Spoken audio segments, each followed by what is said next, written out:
मैथन में लकड़बग्घे का आतंक। पश्चिम बर्धमान जिले के आसनसोल सलानपुर थाना क्षेत्र के सलानपुर प्रखंड के वृंदावनी गांव में 15 दिनों से लकड़बग्घे या भेड़ियों का आतंक फैला हुआ है।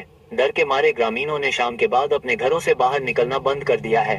गांव की एक निवासी माधुरी पाल ने बताया कि उसने 3 दिनों से शाम को उन्हें अपने घर के पीछे देखा है। एक अन्य ग्रामीण ने बताया कि वे 15 दिनों से गांव में घूम रहे हैं, लेकिन अभी तक किसी को नुकसान नहीं पहुंचाया है। लेकिन ग्रामीण इस बात से डरे हुए हैं कि कब वे हमला कर दें। पुलिस या वन विभाग को अभी तक इसकी सूचना नहीं दी गई है। भेड़ियों के डर से ग्रामीणों ने काम पर जाना बंद कर दिया है। मछुआरे डर के मारे सुबह मैथन बांध में मछली पकड़ने जा रहे हैं।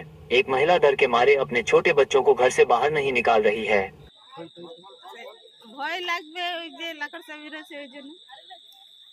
মানে এখনো তো দেখলেন নাকি? এখানে এখন পানি দেখা গেল প্রতিদিন তো আমাদের বাড়ির পেছনে এত বড় পুকুর তো নেই, এত বড় বড় যে এত বড় পায়ের ছাপ থাকবে ওই লাকড় চাই হবে।